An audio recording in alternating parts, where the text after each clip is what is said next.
Existe pastora na Bíblia? Será que o ministério pastoral é algo que vem de Deus ou que é bíblico? Eu venho recebendo mensagens todos os dias a respeito do fato de ser pastora e se eu tenho ciência que não é algo aceito pela palavra de Deus. Será que eu estou em blasfêmia? Será que eu estou operando de maneira antibíblica? Bom, sobre esse e vários outros temas eu vou tratar até o fim desse vídeo. Eu quero dissertar com você para que você entenda de maneira clara e de uma vez por todas que sim, existem pastoras na Bíblia. Na verdade, é lindo quando nós vemos uma pastora operar com o seu dom de maneira a ministrar outros com plenitude, com consciência da identidade dela. E eu sei que é um tema muito controverso. Eu sei que existem pessoas que vão me cancelar mesmo, mas eu estou disposta a isso. Até porque eu sei que muitas pessoas têm dúvida genuína a respeito do assunto. Então, o Ministério Feminino é o tema pelo qual eu vou dissertar com você nos próximos minutos.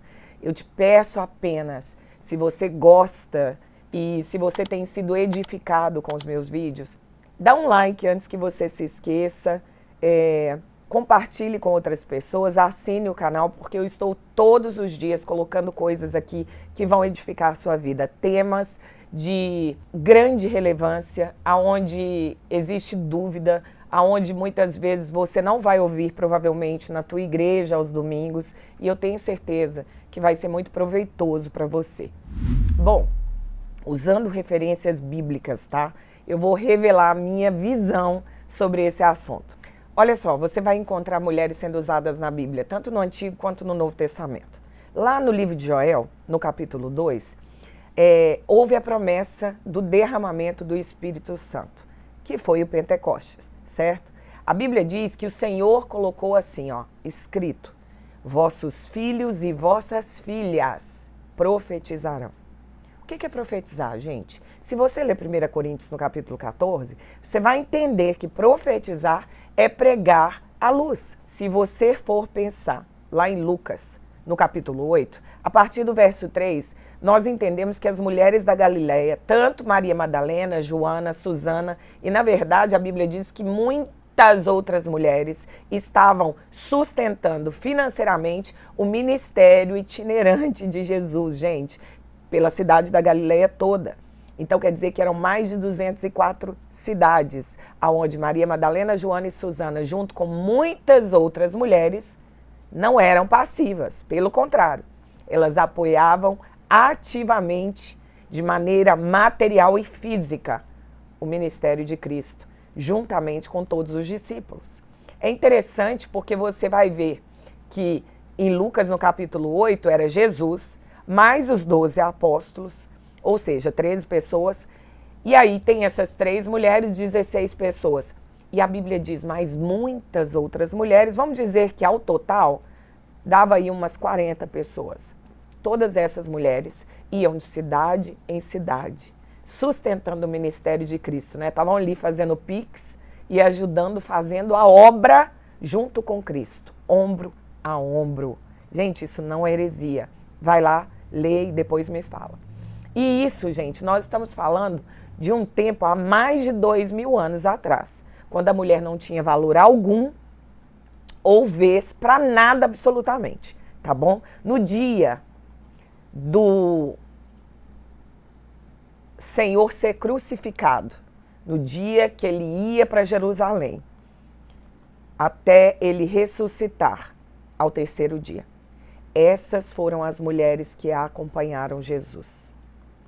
O momento exato da crucificação de Cristo, gente, o único apóstolo estava lá com ele, que foi João.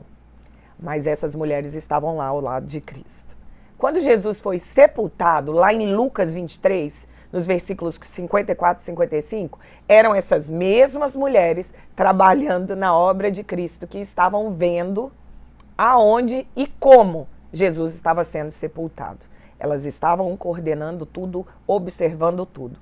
No primeiro dia da semana, não foram os apóstolos, nem os homens que foram até o sepulcro ver Jesus.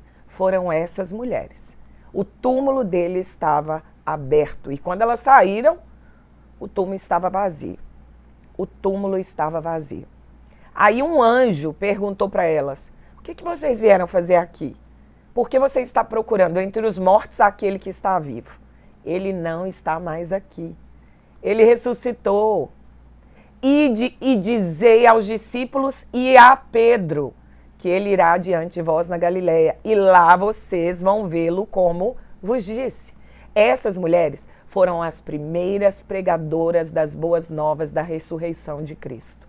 Elas foram as primeiras a dizer: Jesus vive, Jesus te ama, porque ele reviveu da morte por nós. Essas mulheres estavam também juntas com esses discípulos no mesmíssimo lugar, sem separação nenhuma, quando Jesus subiu aos céus, quando ele se ascendeu no Monte Olival. Essas mulheres, na verdade, ouviram também o que Jesus disse, sabe? Quando ele falou: olha, permanecei na cidade até que do alto seja revestido de poder. Essas mesmas mulheres faziam parte dos 120 discípulos que estavam no cenáculo, gente. A Bíblia diz que eles se reuniram, todos os apóstolos, Maria, os outros filhos de Maria e essas mulheres. No total eram 120. Oraram, perseveraram unânimes, juntos, ombro a ombro, em oração, por 10 dias. E aí no primeiro dia da semana, no dia de Pentecostes, o Espírito Santo foi derramado sobre todos. E todos foram cheios do Espírito Santo. E a Bíblia diz que eles começaram a falar em línguas as grandezas de Deus. Gente, é muito lindo. Essas mulheres cheias do Espírito Santo estavam falando coisas lindas, porque Deus as usou juntamente com os apóstolos e todos que estavam lá aguardando por essa promessa que Deus fez quando estava subindo aos céus.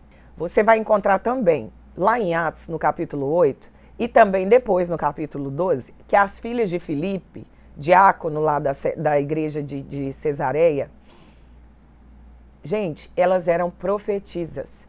Quem eram as profetisas? Dom de profecia, o que é? Vai lá em 1 Coríntios 14, de 1 a 3. Pregar a palavra, gente. Está lá, combinando também com o livro de 2 Timóteo, no capítulo 3, nos versos 16 e 17, que diz que as mulheres podiam profetizar quando tinham a sua cabeça coberta. Até porque, gente, nós estávamos falando de mais de 2.000 anos atrás. Gente, observamos que a grande comissão, ela não foi dada só para os homens, muito menos para só os apóstolos. Ela foi dada ao ser humano. Todos nós somos salvos pela graça. Uma das doutrinas mais gloriosas da Reforma Protestante do século XVI é o sacerdócio universal dos crentes. Será que só os homens receberam o sacerdócio da pregação, do pastoreio, do serviço na obra? Será que só os homens estão dentro dessa grande comissão que disse Jesus para pregoar as boas novas? Gente, as mulheres não podem pregar, elas devem pregar. Elas devem ser grandes embaixadoras do reino de Deus, porque dentro dessa missão e do propósito que ela foi chamada, é lindo o que ela faça. O próprio Jesus, o Deus Filho, confirmou em sua vinda, quando ele escolheu as mulheres para estarem em todas as situações mais importantes que já foram vistas sobre a face da terra. Gente, as mulheres estavam lá. O Evangelho é o meio pelo qual o Senhor salva o pecador. E as mulheres fazem parte dessa missão. A Bíblia também não permite jogar bola.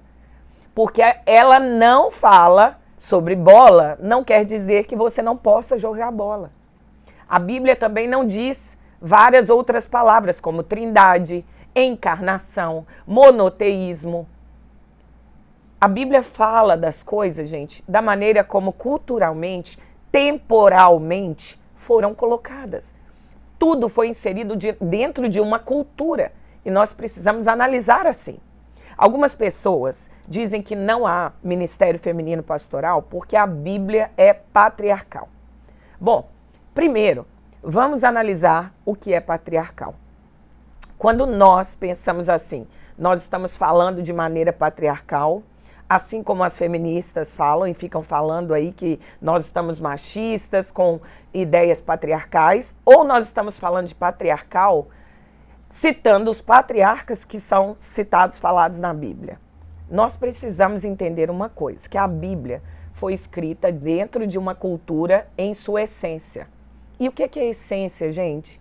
A essência daquele povo é o respeito, é a cultura mor. Isso não mudou.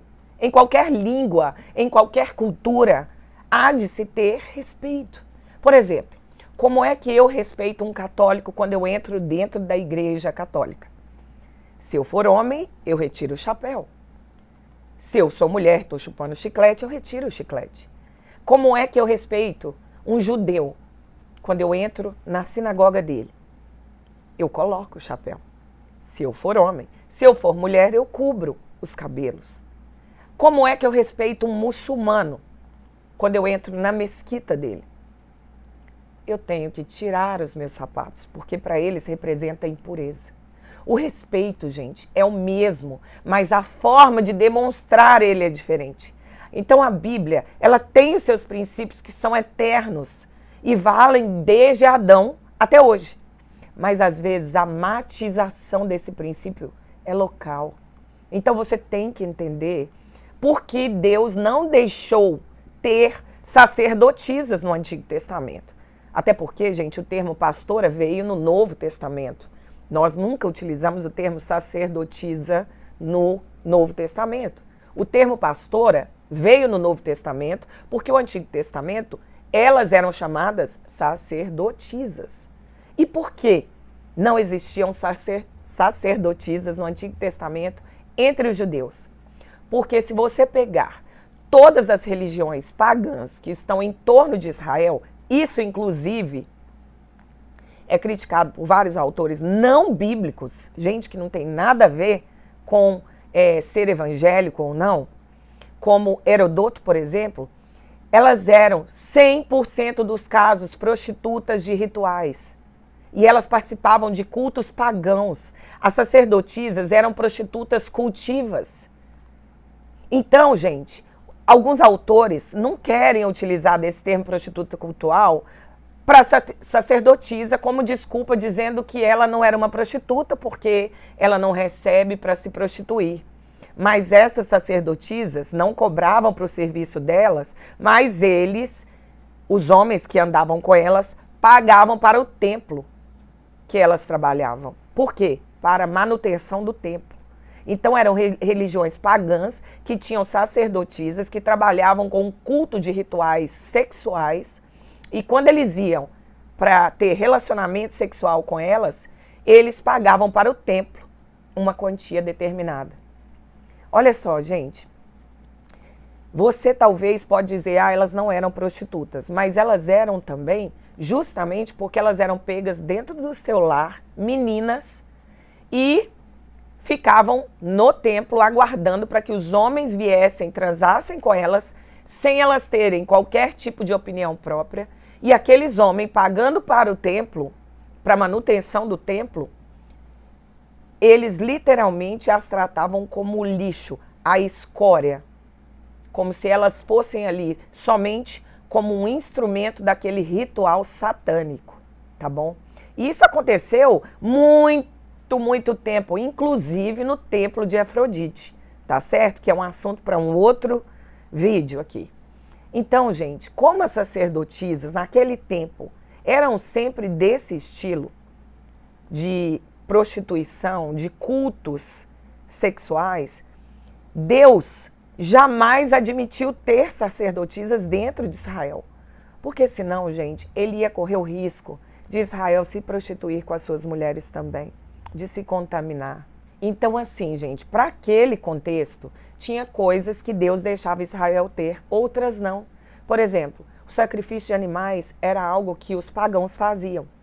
E os judeus também, porque o Senhor não via como se contaminar ali. Porque a motivação do judeu quando fazia o sacrifício ao Senhor era bem clara para Deus. Outras coisas o Senhor já não admitia, porque ele proibia permitindo apenas dentro da direção que ele dava, para que eles não se contaminassem. Eu não estou aqui, gente, adaptando a Bíblia para o tempo de hoje, eu não estou tentando mudar a Bíblia, tá? Mas eu estou analisando de maneira para você entender, através da luz da palavra e do Espírito Santo, da cultura atual. Assim como hoje nós temos uma cultura completamente diferente. O público, as pessoas, nem o homem e a mulher existe mais como eram antigamente, né? Porque hoje nós estamos lidando com uma divergência infinita até na sexualidade. Hoje não é só homem, nem só mulher, nem gay, nem só lésbica. Hoje eu nem preciso falar com vocês. Se você ainda não assistiu o meu vídeo sobre raízes da homossexualidade, você vai começar lá e depois vão ter outros materiais para você olhar. Mas é um vídeo bem interessante, tá? Eu vou deixar o link aqui embaixo para vocês. Mas o que eu estou analisando é o tempo e o espaço pelo qual a Bíblia foi estabelecida, tá? É preciso usar isso dentro de um contexto. Por exemplo, a forma como uma pessoa se veste hoje e a forma como ela se vestia nos anos 70 seria uma aberração se aparecesse uma pessoa dos anos 70 hoje. Por quê? Tanto a barba para os homens, as calças para as mulheres, tudo mudou. Porque tudo, gente, veio construindo a partir de uma cultura local e temporal. Queridos, vamos analisar algo aqui. No livro de 1 Timóteo, no capítulo 2, quando Paulo diz que as mulheres aprendam em silêncio, não exerçam autoridade sobre os seus maridos, vamos analisar, olha só. Ele diz assim: admoesto-te, pois, antes de tudo, que se façam deprecações, orações, intercessões e ações de graça por todos os homens, pelos reis e por todos que estão em eminência, para que tenhamos uma vida quieta e sossegada em toda piedade e honestidade. Tá, se o Senhor estava falando, usando a vida de Paulo para falar somente para homens, então quer dizer que a mulher não deve fazer deprecações, orações, intercessões, ações de graças, vivendo com piedade e honestidade? O que Paulo está dizendo aqui, ele está dizendo para todos. Quando ele disse para as mulheres aprenderem, lá no versículo 11, vamos lá. A mulher aprenda em silêncio com toda sujeição. Não permito, porém, que a mulher ensine nem use de autoridade sobre o marido, está falando para marido e mulher, mas que esteja em silêncio. Gente, então quer dizer que a parte de cima, aqui o 9, que ele fala que as mulheres se vistam com pudor, modéstia e em trajes honestos. Quer dizer, então, que o homem pode vestir desonesto, de traje sem pudor e sem modéstia? Não. Os dois são ordenados dessa forma. A única coisa que nós estamos aqui olhando é o contexto temporal, local, cultural da época. Será que era só a mulher que tinha que se vestir com modéstia, com honestidade, se portar de maneira justa e reta, com pudor? Não. Ou era normal, podia um homem, de repente, não ter pudor? Porque tudo veio sendo construído a partir de uma cultura local e temporal, gente. Será que vocês estão entendendo que no primeiro século não era permitido a mulher ter formação para nada? Se ela falasse algo, ela verdadeiramente atrapalharia. Ela ia ensinar uma doutrina errada, ela não tinha preparo acadêmico, estrutura, como até hoje muitas mulheres têm que sair dos seus países para estudar. Outra coisa, gente, se Paulo restringiu apenas as mulheres de Éfeso ou as mulheres que trabalhavam no templo de Ártemis, por que isso aconteceu? Gente, temos que entender que essas mulheres eram adoradoras, líderes de adoração de Ártemis, que eram essas sacerdotisas que existiam. Então, por haver um cuidado, um zelo com a palavra, com aquilo que Deus queria fazer através dos apóstolos, foi-se tido em comum acordo que as mulheres ficassem caladas naquele momento, entende? Olha só, gente, dessa mesma maneira, dessa mesma forma, o Senhor usa de maneira geral os mesmos termos, com as mesmas palavras, lá no versículo 8 e 10. Se você for parar para pensar, você acha que somente a mulher deve levantar as mãos santas em oração, sem iras, sem contendas? Será que somente as mulheres devem se vestir com esse recato? Praticar boas obras? Fazer adoração a Deus? Claro que não, gente. Os versículos de 8 a 10, eles referem claramente aos homens e às mulheres, no geral. Não apenas a maridos e esposas. Algo que muitas pessoas também gostam de questionar é dizendo, meu Deus, por que pode existir pastora na Bíblia, líder na Bíblia, mulher? Né? Se Miriam, o único contato que ela tinha com a liderança era porque ela era irmã de Moisés. Aí eles falam que Débora, olha só, hein? Débora não era pastora. Ela era uma líder, mas não era pastora. Gente, deixa eu falar para vocês. Nós precisamos entender através do Espírito Santo o que Deus quer nos mostrar. Você acha que se os homens da época, usados por Deus, tivessem algum problema com a autoridade de uma mulher diante da liderança espiritual, eles colocariam Débora como uma juíza, a única delas, entre 13 juízes homens? Você acha que Hulda foi a única profetisa entre milhares de dúzias de homens? Você acha que Deus permitiria que ela exercesse a liderança profética de maneira tão ativa em meio a dúzias de homens, se ele tivesse problema com a autoridade de uma mulher? Para Deus, tanto nós mulheres quanto vocês homens somos iguais. 1 Timóteo 3, quando a gente entende o que o Senhor está falando, é engraçado que a gente começa falando, né, toda aquela palavra. Convém que o bispo seja irrepreensível, marido de uma só mulher, vigilante, sóbrio, honesto. Peraí, o que o Senhor falou antes desse versículo? Ele disse assim, essa palavra é fiel e verdadeira. Se alguém deseja o episcopado, excelente coisa deseja. Eu me emociono, porque o Senhor não disse, se você, homem, deseja o episcopado, excelente obra deseja. Se você, apóstolos, desejam um episcopado, excelente coisa deseja, não. O Senhor disse assim, se alguém desejar me servir, coisa linda, aprazível ao Senhor, excelente coisa deseja. É interessante porque nesse mesmo capítulo, a Bíblia fala sobre governar bem a sua casa, ter cuidado com a obra de Deus, porque quem não governa a sua casa não consegue governar bem a casa do Senhor. A Bíblia fala também que tem que ser uma pessoa honesta, uma pessoa irrepreensível, uma pessoa sóbria, hospitaleira, apta a ter paciência para ensinar outras pessoas, que não pode ser dada a vinho, a espancador, a cobiçar com ganância as coisas, mas tem que ser uma pessoa moderada. Gente, vamos olhar tudo que Deus está falando ali através da vida de Paulo. Será que é só o homem que tem que ser assim? Porque, queridos, se alguém não tem uma postura e um chamado, um dom legítimo, realmente ela não pode exercer nenhum tipo de pastoreio e nenhum outro tipo de dom na igreja. Porque tem que existir um chamado, o dom natural pelo qual a pessoa vai se desenvolver.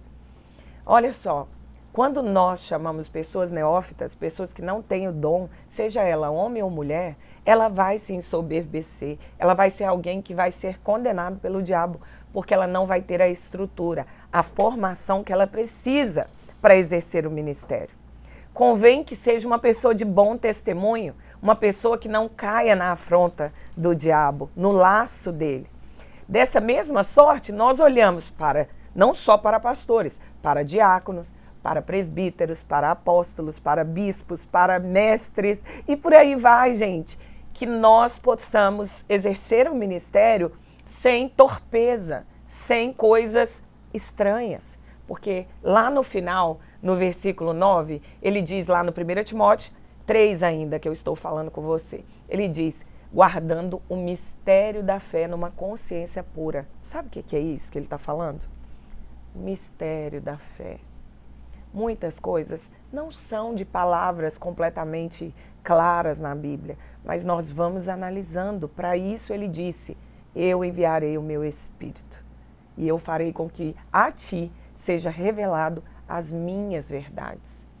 Então, gente, é necessário realmente sermos primeiro provadas, né, para depois servirmos de maneira irrepreensível. Porém, nós temos que entender de uma maneira só. O pastoreio é lindo. E, na verdade, o pastoreio é trabalho, é servir o outro. Essas coisas nós fazemos sem esperar nada em troca. Queria contar para vocês algo específico sobre a minha vida. No ano de 2003, por aí, eu já era pastora, e eu vou colocar umas fotos para vocês, mas no ano de 2003, eu tive uma quebra de confiança com um líder da Igreja do Evangelho Quadrangular, na cidade de Raianes, onde eu morava. E eu decidi ir para uma igreja Assembleia de Deus.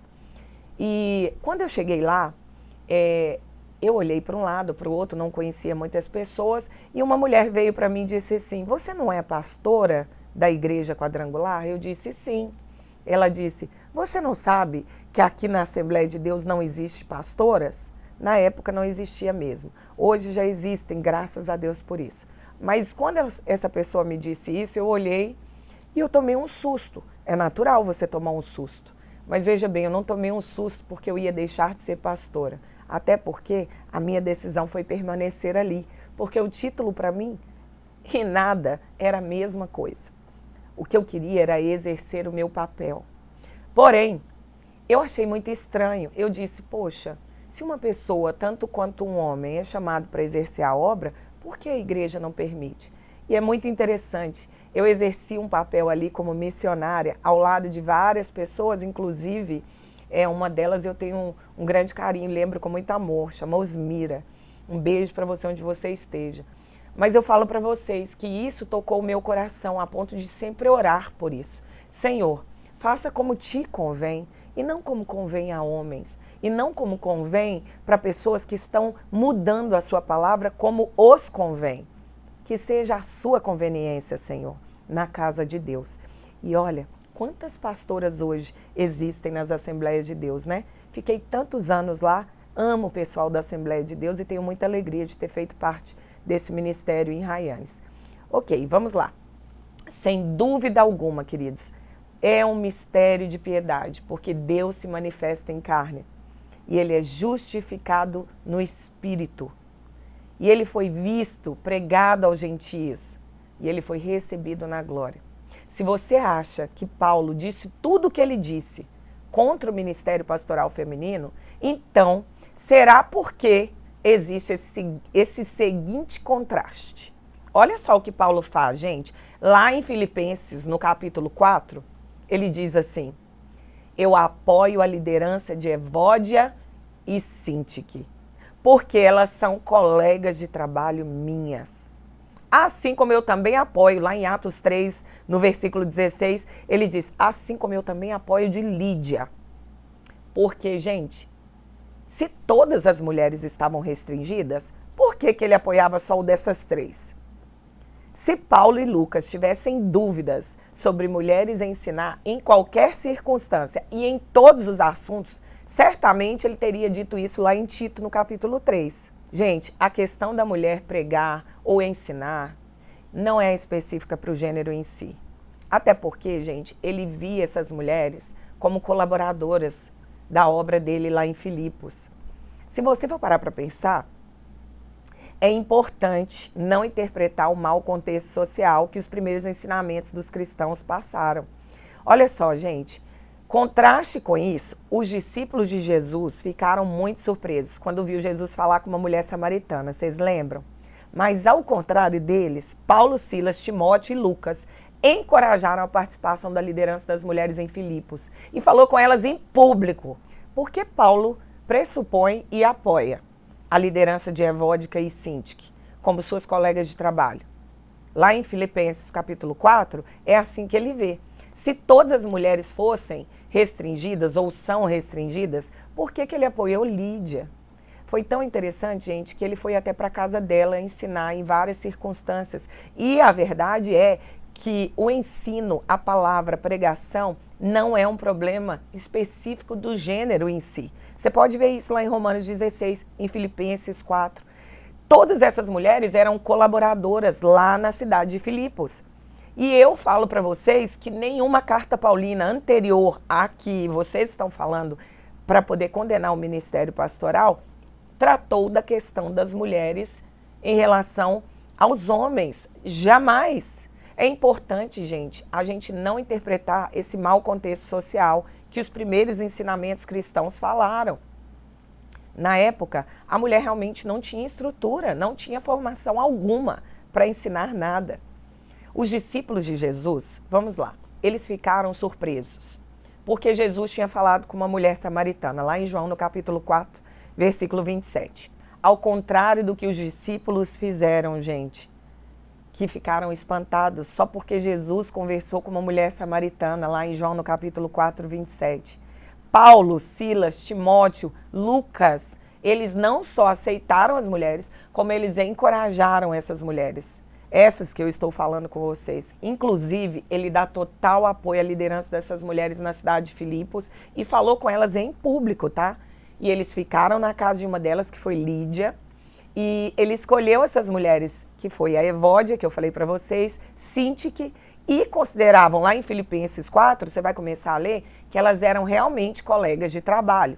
O mais interessante é que nesse mesmo dia, ele usou o mesmo termo que ele falou das mulheres para chamar Timóteo como evangelista, para chamar Silas como profeta, para chamar Epafrodito, Clemente e Prisca Áquila, que vocês já devem ter lido a respeito. Olha só, gente, Paulo disse lá na igreja de Corinto, né, aos coríntios, para estarem sujeitas a cada colega de trabalho e reconhecer as pessoas, como ele diz em 1 Coríntios 16, lá entre o versículo 16 e 18. Ele fala assim, olha, assim, um colega de trabalho é um colega colocado numa posição de autoridade a qual todos da igreja deveriam estar sujeitos. Gente, sinônimos para a palavra colega de trabalho é o quê? Qual o sinônimo que você poderia usar para pessoas que estão no ministério liderando espiritualmente alguém e diz, essas pessoas, essas mulheres aqui são minhas colegas de trabalho? Qual o sinônimo? Ministros da palavra, apóstolos, profetas, evangelistas, pastores, mestres, Efésios 4, né, gente? Evódia e Sintique trabalharam lado a lado com Paulo no evangelho. Está lá em Filipenses 4:3. O desacordo entre a Evódia e Sintique, gente, foi terrível. E a prova que elas eram líderes dessa igreja é que afetou toda a igreja. E aí Lídia, Evódia e Sintique, que atuavam como superintendentes da igreja, eles tiveram que remanejar. Lídia era uma mulher persuasiva, uma mulher de negócios, uma chefe de família, tá? Que era bastante agressiva quando ela insistia fortemente que Paulo, Silas, Lucas e Timóteo atravessassem as barreiras da raça. Lídia, gente, insistia com eles. Vocês não podem mais fazer diferença entre judeus e gentios. Então quer dizer que o gênero, sendo mulher ou homem, tanto faz, tá bom? E eles permaneceram na casa dela. Você pode olhar lá em Atos 16. Gente, essa igreja liderada por mulheres, ela se tornou parceira financeira e espiritual de Paulo para promover o reinado de Deus por muitos e muitos anos. Para falar a verdade, gente, a carta, por exemplo, que Paulo escreve lá para Filipenses, é uma das cartas mais amáveis do Novo Testamento. Se você ainda não leu Filipenses, leia. Sim, a igreja teve os seus problemas. A igreja realmente, liderada por mulheres, teve os seus problemas. Mas ela nunca foi convencida ou persuadida pelos professores heterodoxos da época, né? Que queriam que elas saíssem da palavra de Deus, queriam que elas, na verdade, negassem a Jesus, né? Vamos colocar assim. Éfeso, gente, era conhecido como o centro de estudo de prática de magia da época, tá? O uso de técnicas para assegurar o controle humano ou poder sobre forças sobrenaturais era incrível. A magia apelava para a curiosidade doentia das pessoas e o desejo delas poderem estarem exercendo autoridade sobre outros e sobre si mesmo. Tá? Era magia, drogas, elas estavam tudo interligado. O nome, por exemplo, Artemis, que era uma deusa grega pagã, era juntamente repetido nos encantamentos. Assim como Jerônimo comenta que Éfeso era a principal cidade da Ásia, onde prospera idolatria, enganos das artes dos mágicos, que sempre acompanhavam pessoas que queriam idolatrar outros deuses, tá bom? Eles, a quem o erro dos demônios havia sido mantido por um tempo, sabiam que existiam poderes e seres espirituais que haviam percebido certa semelhança, sabe, entre divindade em órgãos, entre adivinhações, e eles é que precisavam do apóstolo para falar das coisas de Deus.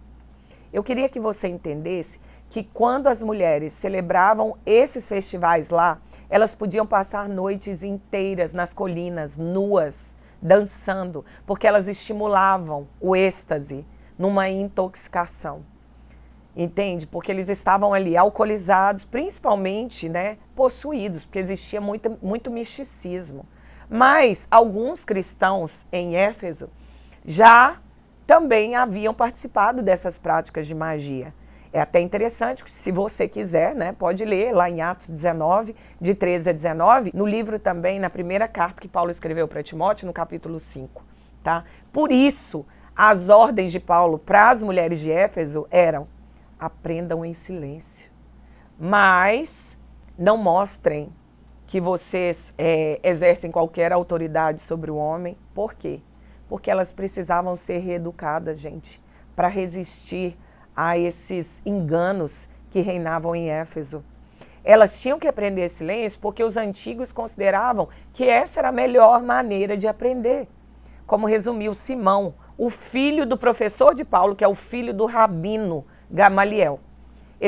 Simão disse exatamente isso: olha, todos os meus dias eu cresci entre os sábios e não encontrei nada melhor do que um homem que fica em silêncio.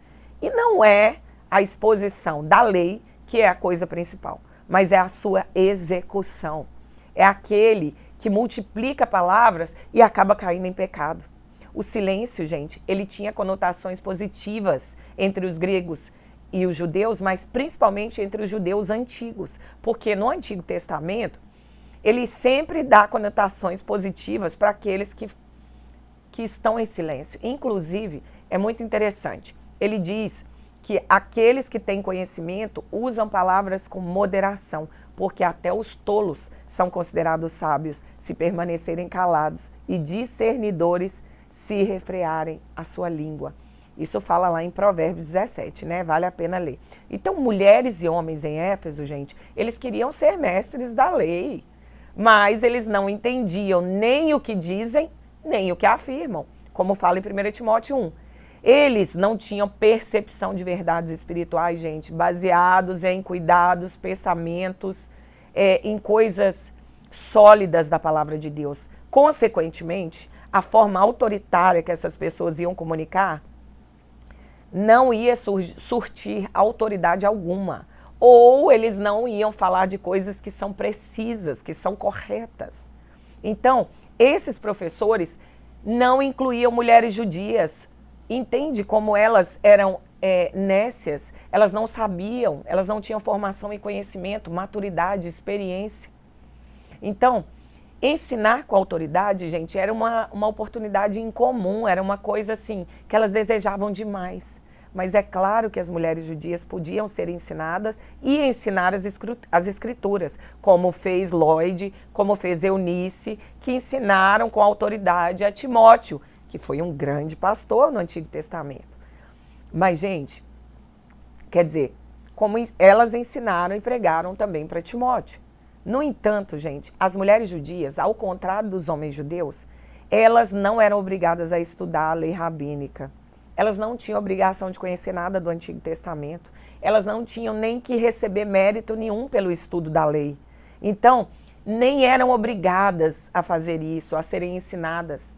Então, elas não tinham formação nenhuma, tá bom? Também tinha uma coisa, além de não ter formação alguma, as mulheres não participavam da casa de estudo, que era a sinagoga na época, gente. Então era um lugar apenas de homens. E eles eram considerados na mesma categoria, nas leis rabínicas, tá? Os gentios e os escravos. Porém, as mulheres judias e as gregas, tá? Elas eram mais encorajadas a ficar dentro de casa, para serem mais ativas na vida interior da gestão. Gente, as mulheres judias na época tinham um encorajamento de ficar mais na vida dentro de casa, na gestão doméstica, entende? Porque as mulheres de Éfeso, elas tornaram tudo aquilo como parte de um processo educativo, onde caladas elas iam produzindo, elas iam crescendo em Deus. E foi assim que elas aprenderam de forma pacífica, cooperativa, sem ensinar ninguém, mas elas estavam concentradas a não prejudicar os seus professores, entende? Com ensinamentos enganosos, porque era isso que elas tinham na época, sobre a igreja de Éfeso, né? Então Paulo, ele iniciou um processo de abordar limitações educacionais, né, de estudo, que foram impostas para essas mulheres. Por quê? Porque se elas entrassem na sala de aula e continuassem falando como loucas, elas iam misturar as doutrinas, elas iam prejudicar os professores e elas iam realmente implantar a sujeira no meio da pureza do evangelho. Entende isso? Então, assim, gente, ordenando mulheres aprenderem a verdade e compreender a mensagem cristã para que elas fiquem caladas, para que elas não fossem enganadas. Assim, elas podiam ter vida espiritual e elas podiam entender muito bem aquilo que o Senhor estava falando com elas através da vida dos seus mestres da época, tá bom? Como eu disse para vocês, palavras como trindade, divindade, ateísmo, encarnação, monoteísmo, arrebatamento, são palavras que não contêm realmente na Bíblia, gente, mas as suas conotações estão lá claríssimas como água. Finalmente, a palavra pastora não está mesmo na Bíblia. Mas isso não quer dizer que ela não foi outorgada. Até porque, gente, de maneira muito clara, o Senhor jamais proibiu o ministério de mulheres. Não há uma palavra sequer na Bíblia que diz é proibido que a mulher pastoreie. Não há isso. A verdade, como eu expliquei para vocês, é que antes, todas as passagens estão dentro de um contexto cultural, dentro de uma razão específica para aquele momento, de maneira temporal, tá bom? Então, vamos buscar ter um pouquinho de conhecimento, de misericórdia e de esmero para sentar, ouvir o Senhor, sentir o Espírito Santo e colocar para fora tudo aquilo que você foi crescido para ter. Você nasceu por um propósito específico. Eu creio que o Senhor fez várias mulheres para serem pastoras, para serem professoras, mestres, para serem profetisas, para serem mestres, para serem bispas, apóstolas, assim como eu tenho lá minha querida sogra. Gente, de verdade, é tão lindo ver alguém exercendo o seu dom e fluindo de maneira natural, aliás, sobrenatural. Eu já tive a oportunidade, eu não sei você, mas eu já tive a oportunidade de ser ministrada por grandes mulheres. Grandes assim, mulheres que foram tremendamente usadas por Deus. E eu falo para vocês, eu sou tão impactada ou mais quanto quando sou ministrada também por um homem, por um pastor, por um bispo. Não é o gênero que faz, é simplesmente a vida com Deus, a santidade, a maneira como aquela pessoa se entrega ao Senhor, o mistério que o Senhor escolheu ela para realizar e a maneira como ela se santifica e tem o seu dom natural de falar ou de ministrar ou de fluir na unção de Deus. É isso, gente, é sobre isso que eu quero falar para vocês. Eu espero que tenha sido um vídeo claro, apesar que é muita informação. Vamos fazer mais vídeos, sim. Se você ainda não deu o seu like, gente, não gosto de ficar pedindo, mas dá o seu like, porque se você puder e te custa tão pouco, aliás, não custa dinheiro nenhum, tá? Em milésimos de segundos. Mas, com certeza, vão me dar likes, vão me dar, assim, estímulos porque aí você me dá um sinal de que você ouviu, de que você viu. Se você tiver alguma objeção, pode colocar aqui nos comentários, porque eu leio cada comentário, eu passo todos os dias, horas respondendo todos os comentários. Os que eu não consigo responder, eu dou um clique, que eu dou um gostei, porque eu estou lendo tudo que vocês estão mandando. E eu falo isso de coração para vocês, gente. Não me importa, para falar a verdade, durante várias vezes eu quis mudar o meu nome no YouTube de Pastora Renata Vieira para simplesmente Renata Vieira Souza, que é o meu último nome. Só que como as pessoas da cidade local onde eu estou me conhecem como Pastora Renata Vieira, ficou bem mais fácil para que elas encontrassem o meu canal no YouTube. E, de verdade, quando o título for mais importante do que fluir na unção, nós perdemos o foco. Não importa qual o seu título, o mais importante é você ser de Deus. Que Deus possa falar com você através desse vídeo. Se você conhece alguém que ainda tem dúvidas sobre o ministério pastoral feminino e a sua execução, mande esse vídeo, eu tenho certeza que vai ajudar muito. Eu vejo você da próxima vez. Até amanhã.